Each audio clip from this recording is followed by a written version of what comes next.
המערכת בנויה משלושה רכיבים מרכזיים. אתר האינטרנט מהווה את ממשק המשתמש, שירות Backend אחראי על הלוגיקה והתקשורת עם המודל, ומסד הנתונים.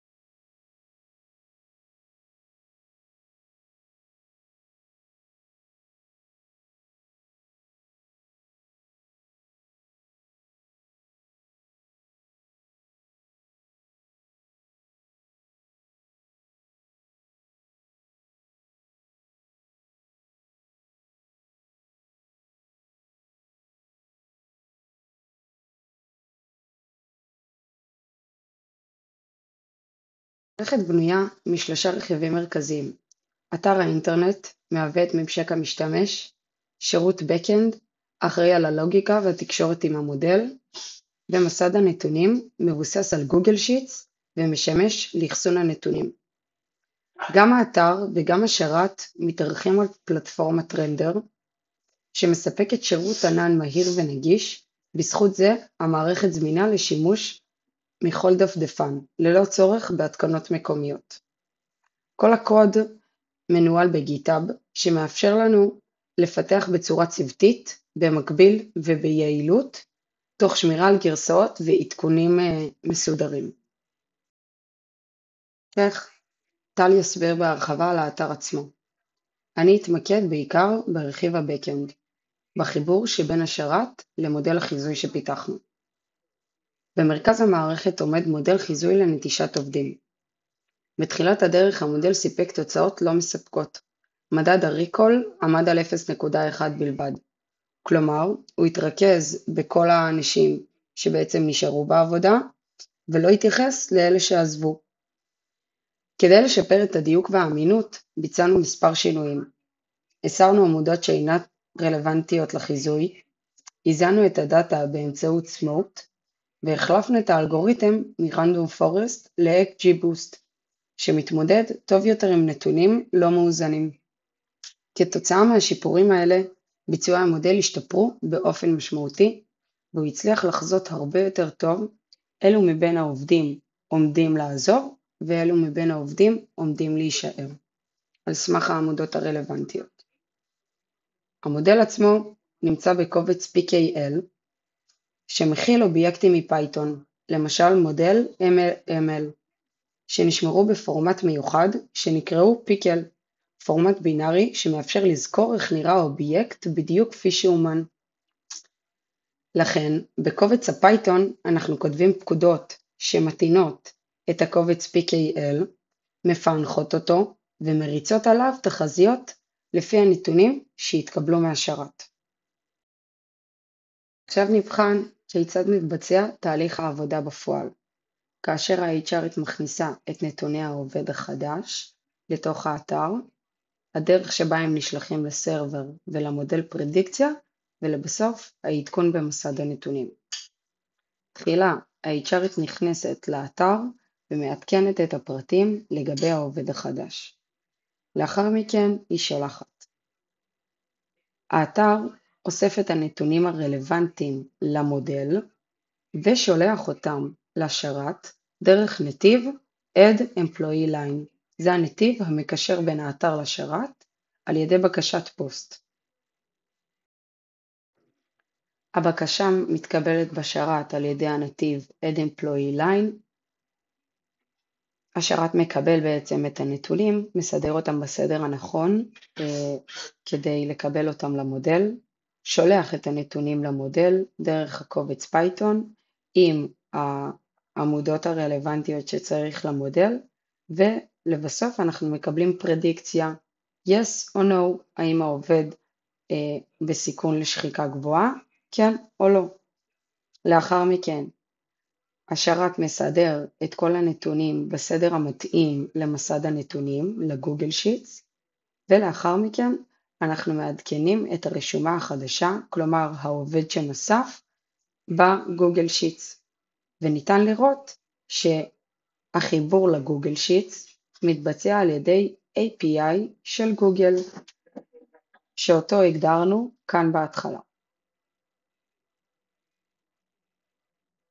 המערכת בנויה משלושה רכיבים מרכזיים. אתר האינטרנט מהווה את ממשק המשתמש, שירות Backend, האתר של מערכת HarmonyNet פותח בשפת React עם מבנה קומפוננטי שמאפשר תחזוקה, הרחבה והתאמה קלה של האתר בהתאם לחברה בה הוא מיושם. העיצוב הוא רספונסיבי, הוא מתאים גם לדסקטופ בכל הגדלים וגם למובייל. הממשק כולל דפים שונים עליהם נעבור בהמשך. המערכת משתמשת ב-Firebase Authentication עבור ניהול הרשאות ואבטחת גישה. כל משתמש נדרש להיכנס, ולאחר האימות המערכת מזהה את התפקיד שלו ומציגה את הדפים והאפשרויות הרלוונטיות לו ולהרשאות שלו בלבד. זהו כרגע דף ההתחברות. כרגע ניתן לראות את ההדר למעלה, הדף פתוח ולא דורש את הסיסמה להצגה שלו, נטו מתוקף נוחות בהצגת הדפים. בהמשך הדף ינהל ויהיה אפשר לראות את ההדר ותהיה גישה לשאר האתר רק לאחר הכנסת פרטי הכניסה שמוזנים כבר פה. הדף הוא שער הכניסה למערכת, ניסינו שהוא יהיה מודרני, מינימלי ומזמין ככל האפשר. יש פה אנימציה כלילה של הלוגו של החברה, השם שלה ואת מסך ההתחברות עצמו.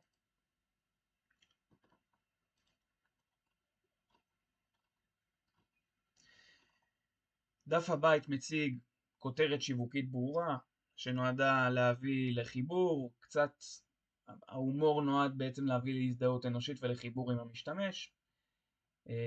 גם נעשה בהשראת דפים של אתרים של חברות הכי גדולות בעולם כיום. הצבעים והפונטים, הכל ניסינו שיהיו כמה שיותר מודרניים, כמה שיותר מינימליסטיים וכמה שיותר נעימים לעין. העיצוב כולו הוא כמובן רספונסיבי. בהמשך למטה מוצג לנו דשבורד כללי עם 6 KPI'ים בהתאם לנתונים הקיימים ולאלגוריתם. נתונים מרכזיים שקשורים לעובדים בחברה. ניתן לראות פה את העובדים שבסיכון, את מדד הנטישה וכולי. יש לנו התראות שנמצאות פה למטה. ניתן לראות לדוגמה עובד, לדוגמה שהוא בהתראה של סיכון גבוה לנטישה של הארגון. מלמטה בכל האתר יש לנו גם פוטר. כל הלחצנים פה מובילים לאתרים הרלוונטיים ולדפים הרלוונטיים להם. גם למעלה בהדר יש לנו פה את אזור המשתמש, החיפוש וההתראות. זהו דף הוספת העובד. הוא מאפשר למנהלים ולמשאבי האנוש של חברה להוסיף עובדים חדשים למערכת בצורה ברורה ונוחה. הטופס מחולק לשדות. יש לנו שדה של מידע כללי על העובד, שדה שמתעסק במשכורת, שדה שמתעסק בניסיון ושדה שמתעסק במשרה אליה הוא נכנס. רוב השדות גם עם אופציות בחירה במטרה למנוע טעויות בנתונים שמוכנסים לטופס. הנתונים האלה בסוף יעברו גם לדאטאבייס שמכיל את כל נתוני העובדים וגם לאלגוריתם שבעצם יחזה אם העובד בסכנת נטישה לארגון או לא.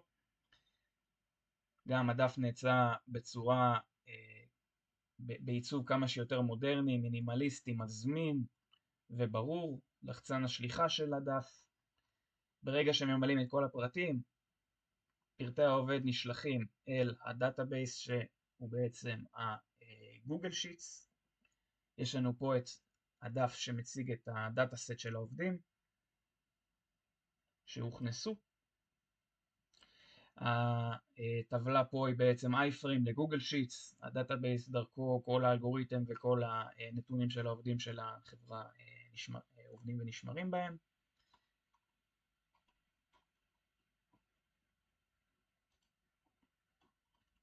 זהו דף הדשבורדים. הדף מרכז תובנות לפי רמות. יש לנו רמה של ארגון, רמה של מחלקה סלש צוות, והרמה של העובד בפני עצמו. גם הדף הוא עם סרטון ברקע ועיצוב מודרני ומזמין. אם ניכנס פה לדוגמה לדשבורד הארגוני, הדשבורד נפתח לנו במסך מלא, בצורה ברורה, נפרס על כל המסך, אין צורך אפילו לרדת ולזוז לצדדים. יש לנו פה לחצן שמחזיר אותנו לדף הדשבורדים. האתר כולו הוא רספונסיבי לכל גודל מסך. זו דוגמה לגודל של מסך טלפון מצוי. ניתן לראות שהכל מסתדר בהתאם לגודל המסך, הכל רספונסיבי. יש לנו תפריט המבורגר פה שמציג את כל הדפים. גם הדף של הדשבורדים פתוח לנו פה, אחד מעל השני. הדף של הוספת העובדים גם עדיין מחולק לנו לשנים השונים. והדף של טבלת נתוני העובדים עם ה-iframe של גוגל שיטס. זה הקוד לאתר. כפי שאמרתי קודם, הקוד הוא בשפת React. יש לנו פה את העמודים, את הקומפוננטות ואת הקבצי CSS והקבצים הכלליים של האתר. זהו הקוד של דף ההתחברות. הקוד שבעצם קולט מהמשתמש את פרטי הכניסה שלו, את המייל ואת הסיסמה, ושולח אותם ל-Firebase לוידוא שהוא באמת מיהו, איזה הרשאות יש לו ואם הוא יכול להיכנס.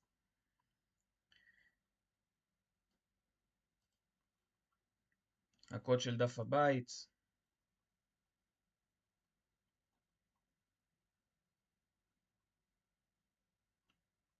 כל KPI בדף הבית הוא בקומפוננטה נפרדת. ה-KPI'ים כרגע הם לא בנתוני זמן אמת, והם יהיו בנתוני זמן אמת. יש לנו פה את כל הוידאו שמוצג לנו בצד. מבחינת ה-CSS, זה ה-CSS של דף הבית. כל הגדלים של הפונטים, כל הקונטיינר וכל האייקונים וה-KPI'ים מוצגים פה. האנימציות של כל דבר, האוברים, כנ"ל של דף ההתחברות, קובץ ה-CSS שלו.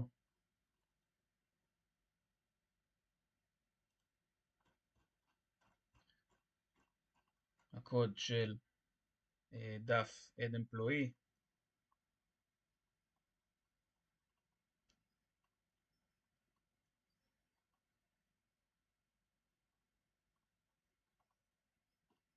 קובץ הכפתור של השליחה בעצם שולח בקריאת פוסט את הנתונים שהזינו על העובד ישירות לגוגל שיט, ובהמשך מופיע שם בטבלה. הטופס נשלח ומתווסף כשורה חדשה בגיליון. ניתן לראות פה את כל השדות. בהתאם לזה קובץ ה-CSS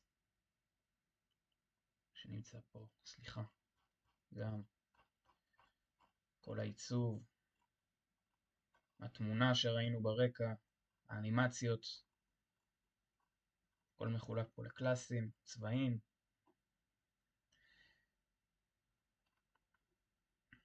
הדף של הטבלה עם ה-iframe של גוגל שיטס, איפה שהדאטה סט של כל העובדים שלנו, הדאטאבייס שמוצב לנו שם. בהתאם לזה גם ה-CSS שלו, ההתאמה של הגדלים, בהתאם גם לרספונסיביות, הגודל בהתאם לגודל מסך של הטבלה. ודף הדשבורדים. הקישור בעצם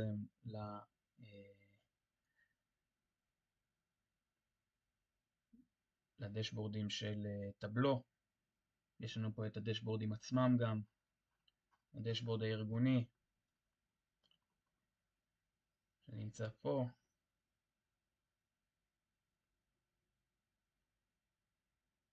הדשבורד של העובד. והדשבורד המחלקתי / צוותי, כולם בטבלו. לחיצה על הלחצן בדף הדשבורדים ישירות מקשרת את הדשבורדים האלה לאתר. גם ה-CSS של הדשבורדים. יש לנו CSS על דף של הדשבורדים עצמו, עם הסרטון, עם כל הלחצנים. ו-CSS שמאוחד לכל דשבורד בעצם. כל דשבורד נפרד שהוא תופס את כל הרוחב של העמוד עם הלחצן שמחזיר אותנו חזרה לדף הדשבורדים. העיצוב של הפוטר והקוד שלו. המערכת בנויה משלושה רכיבים מרכזיים. אתר האינטרנט מהווה את ממשק המשתמש, שירות Backend אחראי על הלוגיקה דשבורדים שמוצגים באתר שלנו נבנו באמצעות פלטפורמת טבלו פאבליק. פלטפורמה של חברת טבלו המתמחה בוויזואליזציה של נתונים. טבלו מאפשרת חיבור למגוון מקורות נתונים, בין אם מדובר בקבצים מקומיים, מסדי נתונים בענן או חיבורי API חיצוניים. טבלו מאפשרת ליצור דשבורדים אינטראקטיביים שמבוססים על חיבור למאגרי הנתונים. החברה נרכשה על ידי סיילספורס והיא חלק ממערך הכלים האנליטיים של החברה. טבלו פאבליק, הגרסה שבה השתמשנו ליצירת הדשבורדים, היא גרסה חינמית של הפלטפורמה שמאפשרת לכל משתמש להעלות את הדשבורדים שהוא יצר לענן הציבורי, הפאבליק בעצם, לשתף אותם בקלות ולהטמיע אותם באתרים חיצוניים כמו שאנחנו עשינו. ניתן לטעון נתונים מקומיים או חיצוניים לתוך הגיליונות האלה. במקרה שלנו השתמשנו בגוגל שיט. בעצם במסך שאנחנו רואים כאן אפשר לראות סיכום כללי של הנתונים שאנחנו טוענים מגוגל שיט.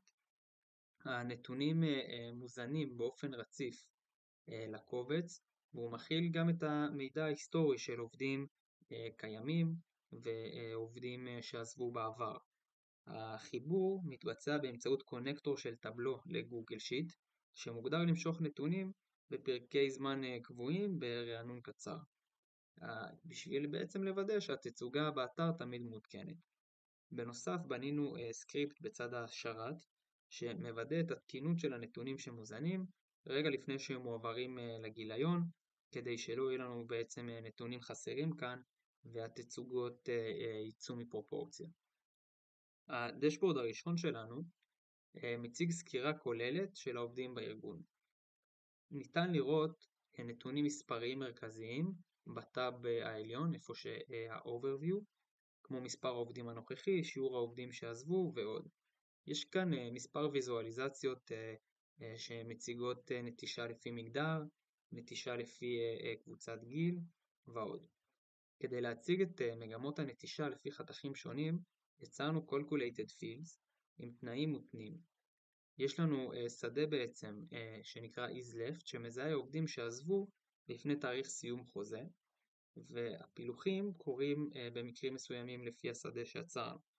יש פילוחים שנעשו גם בשימוש בבינס מותאמים שמחלקים את העובדים לקבוצות מסוימות או למחלקות מסוימות. באופן כללי הייתה לנו כאן עבודה יחסית גדולה על הדאטה כדי שהוא יתאים להצגה ויזואלית. אפשר לראות שהדשבורד הוא אינטראקטיבי לחלוטין. למשל אם אני אסמן את הגברים שמסומנים מבחינת נטישה לא, כלומר גברים שלא נטשו, אפשר לראות שהסינונים קוראים לפי הוויזואליזציה שסיננתי, וזה כמובן תקף לכל הדשבורדים שנמצאים כאן. אני אוריד את הסינון כאן ואני עובר לדשבורד השני. הדשבורד מציג חלוקה של נתונים לפי מחלקות בארגון. בחלק העליון של המסך יכולים לראות את הפילטר שמחלק לנו בעצם את הנתונים בלחיצה קלה לעובדים ששייכים למחלקה אותה בחרנו. אם לצורך העניין נבחר במחלקת מחקר ופיתוח, אנחנו נראה את הנתונים הרלוונטיים למחלקת מחקר ופיתוח. נתונים שמוצגים כאן מזכירים את הנתונים מהדשבורד הקודם, אבל כוללים גם נתונים של סקרים שחולקו לעובדים בעבר, וניתן לראות כאן למשל שעובדים שדורגו ב-Work-Life Balance נמוך, 50% מהם כמעט עזבו, לעומת 10% מהעובדים שדורגו כ-Work-Life Balance גבוה בסקרים שחולקו להם. הדשבורד מציג בצורה היררכית את המחלקות ונותן פירוט לפי חיתוכים. יש לנו כאן בעצם איזשהו אקסטרקט לנתונים במקום חיבור לייב, והוא כמובן מתעדכן גם באופן יומי. הדשבורד הבא, אני אוריד את הסינון כאן. הדשבורד הבא זה דשבורד שנותן פרופיל פרטני של עובד בודד. יש כאן פילטר שניתן לחפש דרכו כל עובד שנמצא במערכת, והפילטר הזה בעצם, ברגע שנסמן את העובד אותו אנחנו רוצים לראות, ייתן לנו את המידע העדכני ביותר על העובד אותו סימן. אפשר לראות כאן שהעובד שבחרנו הוא לא עזב, לכן הצבעים של הדשבורד הם רובם כחולים, ואפשר לראות כאן מספר מדדים רלוונטיים על אותו עובד, למשל מה רמת ההשכלה שלו וכמה המשכורת שלו עלתה בחודשים האחרונים. שמרנו בדשבורדים על עיצוב אחיד שמתכתב עם צבעי המותג שלנו, בעצם כדי לאפשר איזושהי תחושה של אחדות מבחינה חזותית, ושהמשתמש לא ירגיש שהוא מבצע מעבר לא חלק בין האתר לדשבורדים. כדי לאפשר את ההצגה של הדשבורדים באתר, העלינו אותם לפלטפורמת טבלו פאבליק, אותה ניתן לראות כאן. שמרנו אותם כפרויקטים, ולאחר מכן ייצאנו embedded code מותאם להטמעה של אותם דשבורדים באתר שלנו. הקוד מוטמע בעמוד באמצעות iframe עם התאמה לרזולוציות שונות שמאפשר גם לצפייה בנייד. קיבינו את האפשרות של ההורדה והשיתוף של הדשבורדים מתוך ההגדרות כדי לשמור על חוויית משתמש ממוקדת באתר עצמו ולהגביר את אבטחת המידע.